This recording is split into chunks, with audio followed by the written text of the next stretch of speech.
So let's have a look at measuring masses. So when potassium reacts with water to create potassium hydroxide and hydrogen gas, the mass of the products is less than the mass of the reactants.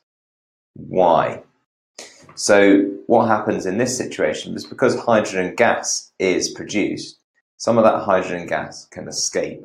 So although you've got the law of the conservation of masses, where the mass of the reactants equals the mass of the products, if it's not what we call a closed system that keeps everything in and some hydrogen gas is allowed to escape, it means the mass will be lower than you'd expect. So every chemical measurement involves a certain amount of uncertainty. So for example, if you've got a digital thermometer, it's able to measure to a precision of about 0.1 degrees centigrade. Now, if the thermometer displayed a reading of 35.4 degrees centigrade, the actual temperature could be anywhere between 35.35 and 35.45 degrees centigrade. So there's a certain level of uncertainty in that measurement. Now, the larger the uncertainty, the larger the range of results you should expect in your measurements. And for this reason, that is why it's important to repeat measurements in experiments several times to calculate the average from them.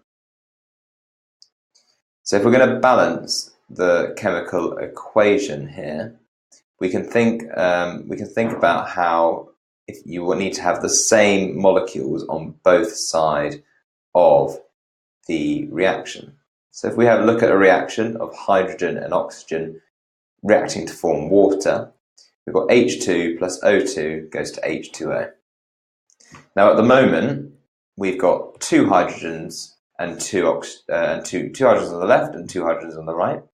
And we've got two oxygens on the left and only one oxygen on the right. So we need to do something to help to balance those out. Now, if we say that actually from this, two water molecules are created in this reaction, that will then give us 4 hydrogens on the right and 2 oxygens on the left. So that helps marry up our 2 oxygens on the left and the right, but now we've got too many hydrogens. But don't worry, because what we can do is we can just say, okay, we need double the amount of hydrogen, H2, to start this reaction. So if you've got 2 hydrogen atoms, 1 oxygen atom, they can react together to form 2 water molecules, sorry. And what you'll see is if you add up the elements in each side of the reaction, so the reactants and the products, they'll be equal. So there are 4 hydrogens and 2 oxygens. So if we're going to balance chemical equation, 2H2 plus O2 goes to 2H2O.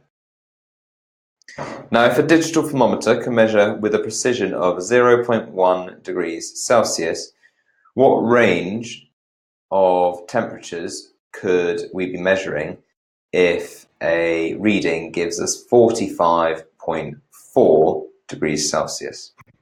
So that will be between 45.35 and 45.45. And some examples of reactions with mass change is the burning of wood. The reason the mass changes in that one is because oxygen escapes. Zinc with so gas escapes. Zinc plus hydrochloric acid, in that one hydrogen escapes. And the corrosion of metal also gas escapes from that reaction. So which of the following equations are balanced? Now remember, when we're balancing equations, we need to have the same number of atoms on each side of the equation. So if we've got 4 lithiums, 1 oxygen molecule, and then 2 lithium oxides, then there will be 4 lithiums on both sides and 2 oxygens on both sides. So there is uncertainty every time we do a chemical measurement. So the larger that uncertainty is, the larger the range of results. And that's why we need to constantly redo measurements so we can find an average. And some of those examples of reactions that experience a mass change are the corrosion of metals, zinc plus hydrochloric acid, and the burning of wood. They will experience a mass change due to the fact that a gas is given off. So remember, there is uncertainty associated with every chemical measurement made, and the larger that uncertainty is, the larger the range of results. And equations are unbalanced if they don't have the same number of atoms on both sides.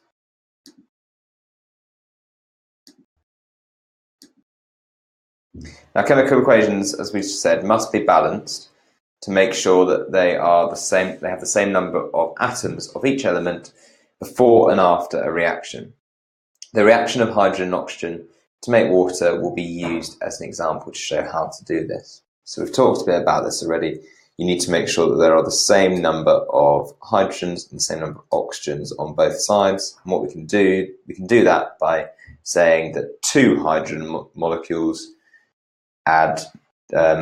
mixed with 1 oxygen molecule go to 2 water molecules, and that equation is balanced. So in a chemical reaction, there must be the same number of atoms on the right and the left-hand side of the equation.